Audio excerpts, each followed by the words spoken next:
saw this big pond and thought of this poet, Basho. The poem is, old pond, frog jumps in, splash.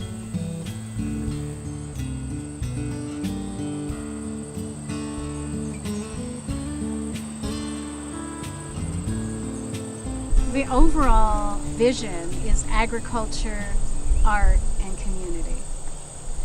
But spirit is really the basket that holds them.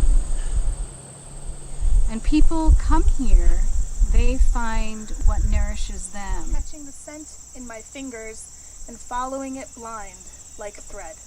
Whether it's poetry, whether it's art, whether it's a solstice celebration. Everyone appreciates it in a different way and hopefully finds what they're looking for.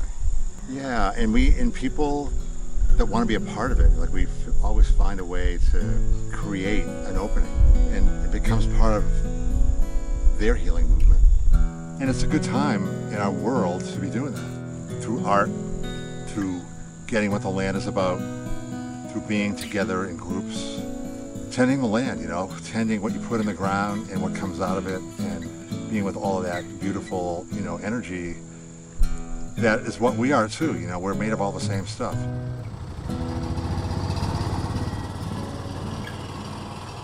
There are not a lot of organic apple orchards in New England.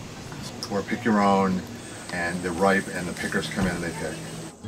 And they come in waves. A season lasts about 4 to 6 weeks. And it's a really great way to get fresh produce right to the consumer. But the farm itself, we're really fortunate because we have water here. I have 2 electric pumps that draw from the pond. One, waters a field and a hoop house.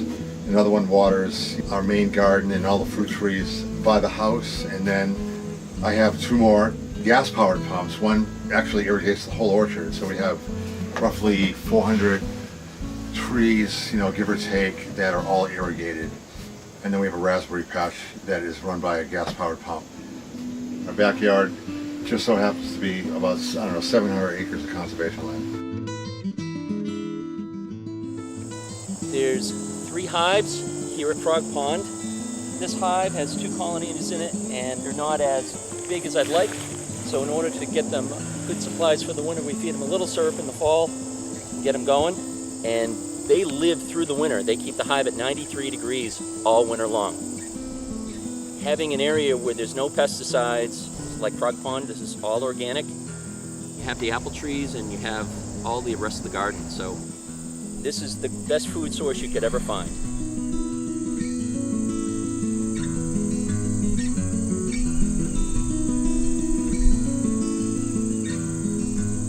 The comfrey yarrow bee balm now sing at its feet, and elsewhere vines climb, crawl, combine with fern lace, mugwort, poison ivy. It's all heat and multiplication, as if the ice and bone of things were invented.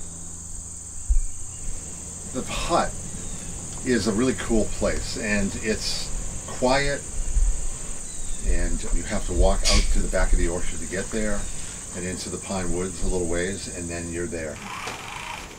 Linda, she's a Zen Buddhist, and part of her practice, as it is my own, not as a Buddhist, is sitting every morning. So we have people that come every day, except for Sundays, and they sit in the hut at 7:30 in the morning, and it's a place where you can go and connect. I started making small figures and then placing them on a rock, in a tree stump.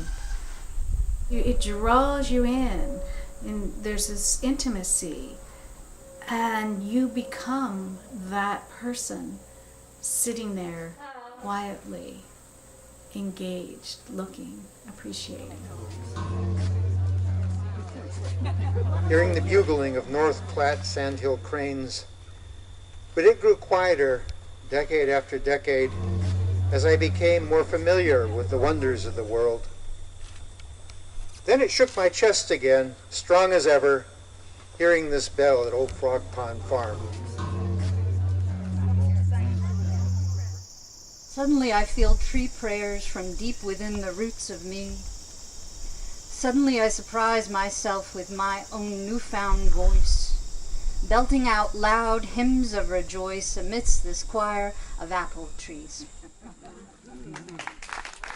The people who visit and who spend time here and love it also as we do enliven it and create its beauty, and it's not just us. We both feel really strongly about that. It's like that George Bernard Shaw poem. I am of the opinion that my life belongs to the whole community and I will do for what I can. I love that section of that poem because it really does speak to making a difference in the world, and there's a lot of ways to do it. You know, a lot of people out there making differences, and we're just one little segment of that. One spoke on that beautiful wheel, right? As the medicine wheel so beautifully represents, it's this unbroken circle that we stand in. No one's in front of us, no one's behind us, no one's above us, no one's below us. We stand together, and we are here to learn, to recognize our oneness with each other and with this home, this beautiful home that we live in and on, you know, this earth in the Glue Spirit, you know, so it's pretty magnificent.